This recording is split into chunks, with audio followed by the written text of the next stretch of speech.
Welcome to Insight. I am your host, Bel Hernandez Castillo, coming to you from our studios in Los Angeles overlooking the famous Sunset Strip.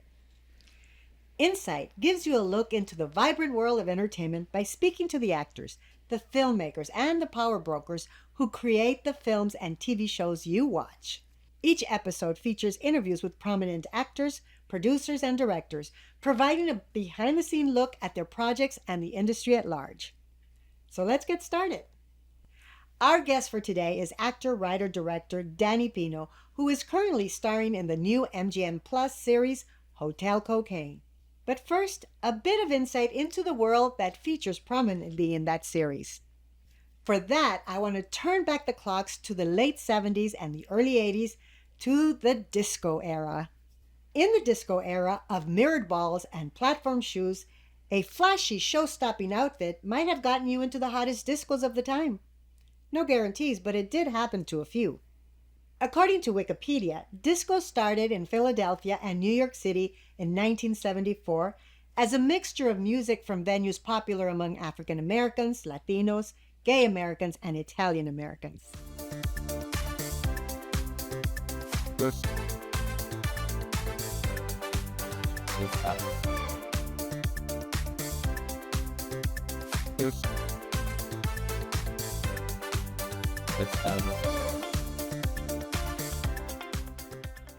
Disco clubs were all the rage throughout the late 70s, and while some of them boasted similar music and decor, only a few clubs became iconic, and none were as legendary as New York City's Studio 54. Everyone wanted to get in, but it was mostly celebrities and the rich and powerful who were allowed. It was the place to do the hustle or the bump on the dance floor among some of the best disco dancers in the world. On the West Coast, it was LA's Studio One, a West Hollywood disco catering to the gay community. It was a place where all the beautiful people and celebrities gathered to dance the night away into the wee hours of the morning. And boy, they did have fun. Further east of Los Angeles was Circus Disco, one of LA's most famous and longest-running discos. It catered to the Latino and gay community who all got down like James Brown, along with the celebrities like Jane Fonda and John Voight. Circus Disco was well known in the Latino community, and if you had the moves, you became an instant celebrity. I might add that I busted a few moves back in the day, but I was a mere child. In Miami, it was the Mutiny Hotel, infamous for more than its disco music. It was Miami glitz at its finest, with glamorous people, the rich and famous, and it was also a meeting place for the Cocaine Cowboys, the drug dealers, the dirty cops, and more. If you saw the cult film Scarface, the nightclub featured in the film is patterned after the Mutiny Hotel. Back in the late 70s, the Mutiny Hotel was run by a Cuban exile named Ramon Compte. And this is how Hollywood meets real life. MGM's latest series, Hotel Cocaine, brings this disco front and center as it is featured prominently in the series. And the character of Ramon Compte is played by our own guest today, actor Danny Pino. So, stay tuned for my interview with Danny, coming up next.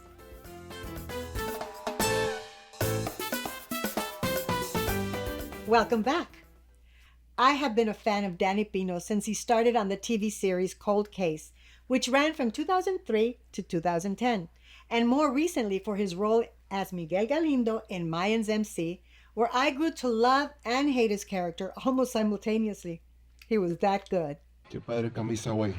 Déjame probármela. Ahorita.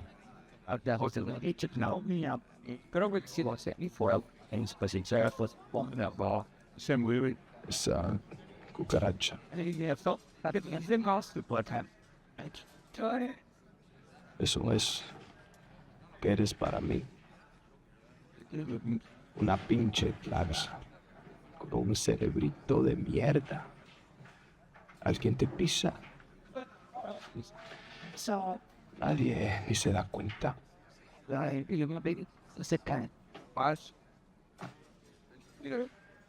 Al desmadre que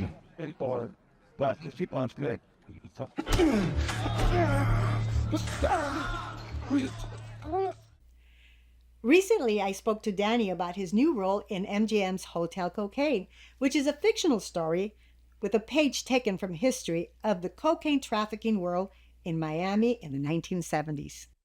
Hi, Danny. Congratulations on the series. I've been a fan forever, and it's always great to see your work. First of all, Bel, thank you for your interest and thank you for supporting the show. So, your series, Hotel Cocaine, takes place in Miami in the late 70s, early 80s, and is loosely based on actual locales and individuals. However, your character is based on a real life Cuban exile who was the manager of Miami's hottest nightclub, Mutiny Hotel. The year was 1978. We were the hottest pleasure palace in Miami. The Mutiny Club. Guests came from all over the world. The cocaine wars of Miami stopped at our entrance. We were neutral territory, where drug dealers avoided killing each other because everyone was having too much fun. Enjoy your stay. Yes, the series is about Cuban drug dealers, it's about cocaine, it's about killings, it's about betrayal. However, the series is more than that. What would you add to the description of the series? Hotel Cocaine, just the title notwithstanding, is really about family. In much the same way that, The Godfather was really about family. And The Sopranos was really about family. With the criminality and the mobsterism and the organized crime is used as a backdrop, but it's also used as a catalyst to infuse virtually every scene with a life and death decision for every character. And so, it is set in a very transformative time, a volatile time in the history of my hometown of Miami in 1978. And, those who know the history of Miami will tell you that, the decades of the 60s, 70s, and 80s were probably the most transformative for Miami, from being a sort of, quiet vacation and retirement spot to being the modern, cosmopolitan, sophisticated city that it is today. And a very small sliver of that history has to do with, what our show covers. And that is, the time of La Marimba, right? Los Marimberos, the Cocaine Cowboys.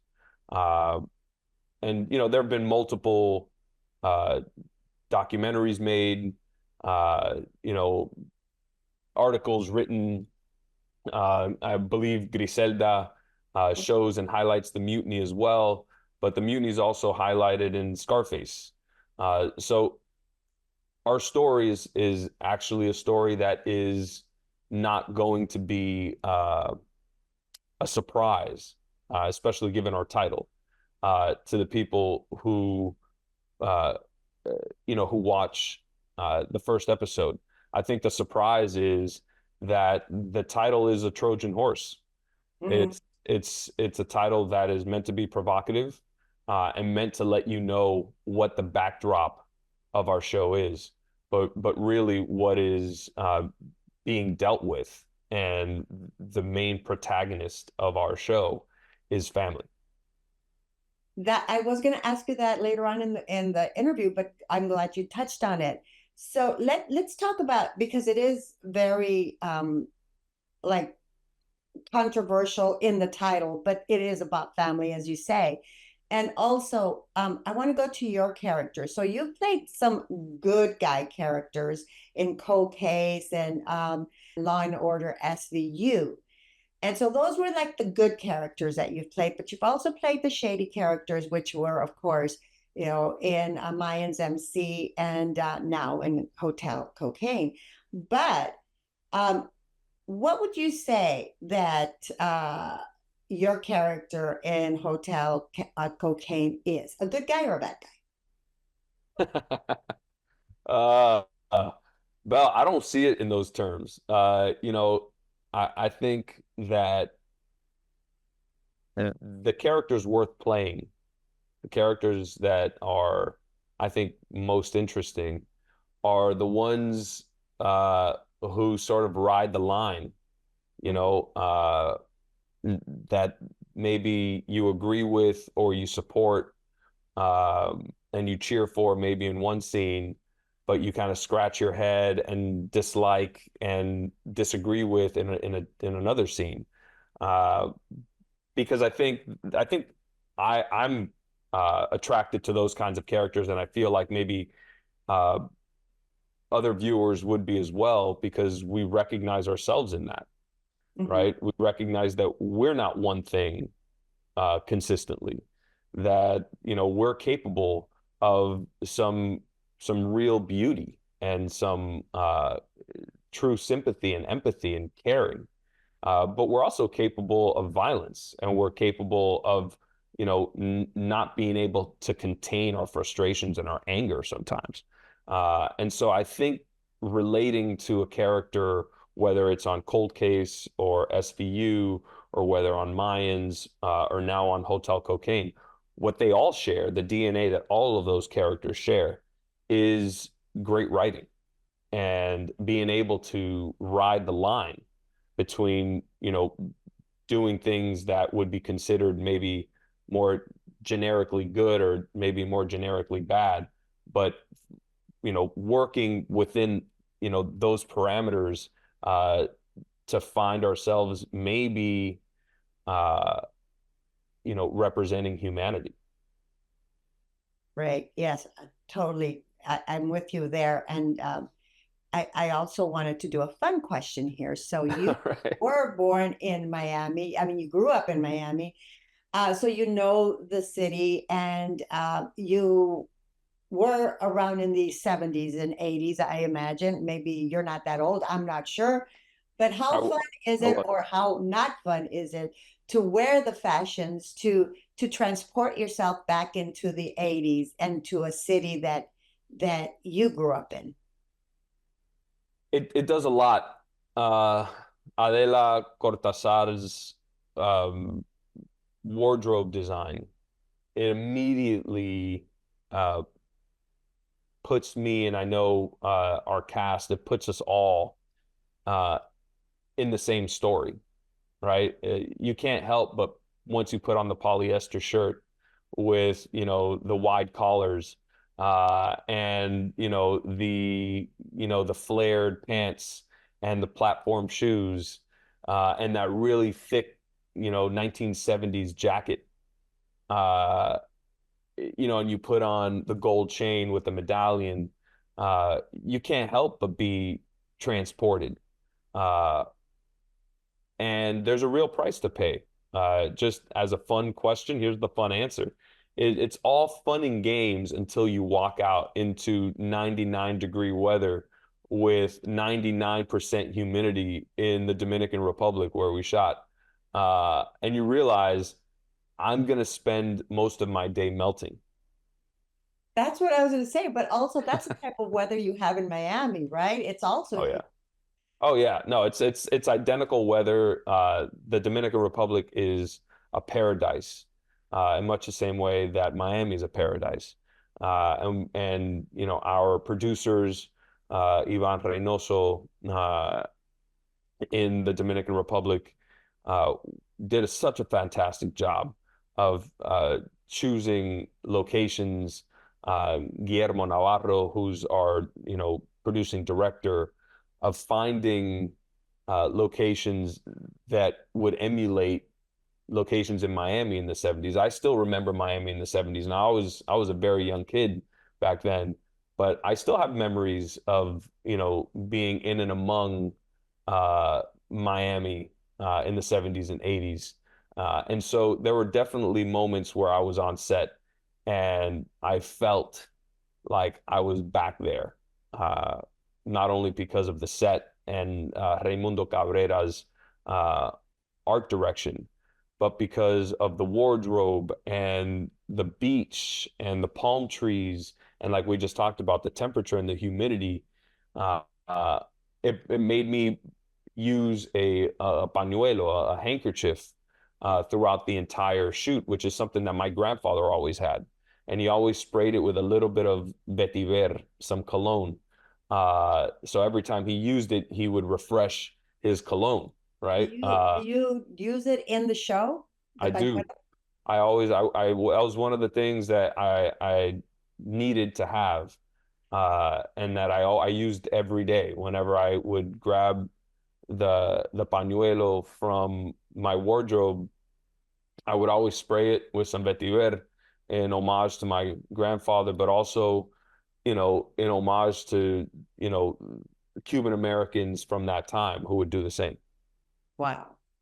So let me try and get a little bit of a look into what's coming up. So you're almost halfway through the series, which people can always catch up on through the streaming services that they use. But without giving away anything, what insight would you give me into what your character so far has not shown, a side of your character that we have yet not seen? Mm. That's a great question. I mean, that all depends on where people are, Bel, in the arc of our story. Right now, we have aired 5 episodes on MGM Plus. And so if people tune in right now, they'd be able to binge those 5 episodes on MGM Plus. And we release new episodes every Sunday. So the 6th, 7th, and 8th episodes will be released in the 3 successive Sundays from now. But up until this point, we've seen Roman, who starts off as the general manager of the Mutiny Club, who's a dedicated father, responsible, is in a relationship with his very serious relationship with his girlfriend, Marisol. And he's tried to keep his world away from his brother's world. His brother, played by Yul Vasquez, who is a fantastic Cuban-American actor, and his brother, Nestor, has decided to go into the more nefarious aspects of business, right? And he's become the biggest marimbero in Miami, the biggest cocaine cowboy in Miami. And Michael Chiklis, who is yet another fantastic. Our entire cast is full of incredible actors. I mean, from Marisol, Tanya Watson, who plays Marisol, to Karina Bradley, who plays Valeria, my daughter, and all the way up and down our cast it's just a who's who of talented actors. But Michael Chiklis's character, Zulio, approaches Roman and makes him an offer he can't refuse. Your brother's the biggest trafficker in Miami. I'm gonna need you to provide us with intel about his operation. I will come to learn a hard lesson. Every pleasure has a price. He threatens to arrest Roman and put his daughter Valeria into state custody. And in exchange, Roman would have to infiltrate his brother's world, his orbit, and report back to the DEA what his brother is up to, his movements in an effort to arrest Nestor, his brother. And so by episode 5, Roman has been he has found himself between those two powers, between the DEA and Zulio, and his brother Roman, and his familial tie to his brother, and his loyalty to his brother. And that's all rekindled. And so by episode 5, Roman has slowly had to choose sides and play on this, 3-dimensional chessboard, trying to protect his family, protect his daughter and his girlfriend, but also protect his brother. from, other forces that are trying to kill him off or to arrest him.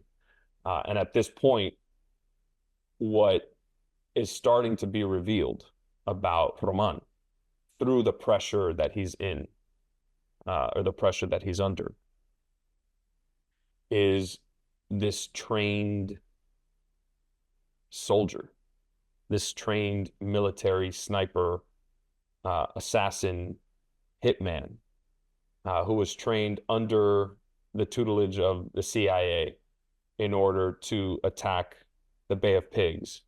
And it's been alluded to up until episode 5. There have been, some Easter eggs throughout that have been dropped, but we're starting to see who he really is, that person he's been trying to hide from the world and maybe from himself.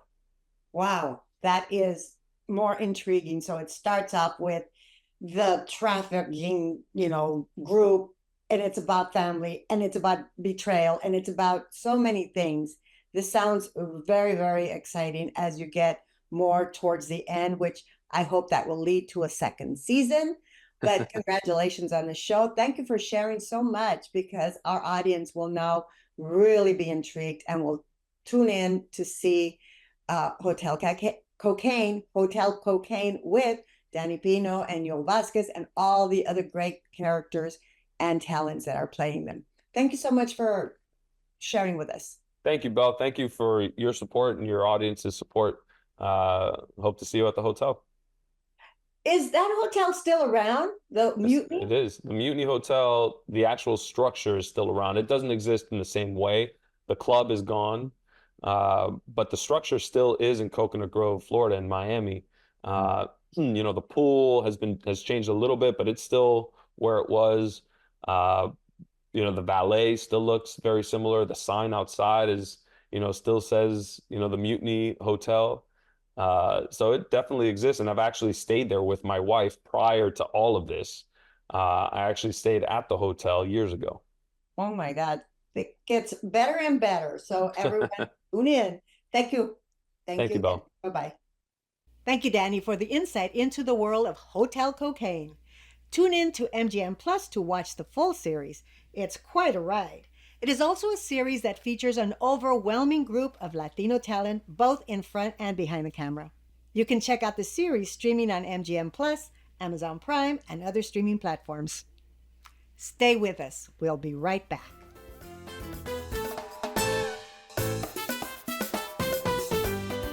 Welcome back. We want to thank Danny for joining us on Insight and giving us an inside look behind the scenes of his new series. But let's address the elephant in the room. Some would ask why stories about drug dealers keep being made and why they are so popular when it's argued that they promote stereotypes. For example, the TV show Narcos and its spin-offs have been produced on Netflix for close to 10 years. We were witnessing the formation of the famed Medellin cartel. There was Jose Rodriguez Gacha, the Ochoa brothers, and last but not least, Pablo Escobar. Before long, the Narcos pulling in $5 billion a year. And that America can take. And the movie Scarface features one of the most over-the-top Latino drug dealer performances in Hollywood history. Go on. Okay. Do you want to play rough? Okay. No. Say hello to my little friend. Yet, 41 years later, after the film premiere, Scarface has reached cult status with fans all over the world. The online site CHS Communications points out that Hollywood has long romanticized drug use as a way to have fun and has covered up the realities of addiction. While some films highlight drugs as negative aspects, many glorify them. But why the love? According to Pine's Recovery Life, an addiction treatment center, the main reason for loving these movies so much is probably due to two extremes. The fact that a single movie can bring closer the thrills that an average person would never experience in real life. And on the other hand, some people can closely relate to the characters and the lifestyles these characters lead. But it is a fact, and the box office is proof. Audiences love films and TV shows about drug dealers. According to the Latino Community Foundation, an organization addressing the representation of negative Latino images, if you want to see a change in negative portrayals, you must take time to stream and watch Latino-led movies which feature positive images on the small and big screens, and support Latino projects. They are entertaining and can help change the narrative around our communities, so it accurately mirrors the lives Latinos lead across the nation. And on that note, we must remember that according to the Latino Donor Collaborative, Latinos are 19% of the U.S. population, yet account for 24% of film ticket sales, 29% of daily mobile TV viewers, and 24% of streaming subscribers. So what does that mean? It means being vocal and supporting the kinds of films you want to see is essential. That's our show for today. Thanks for joining. We'll see you next time on Insight.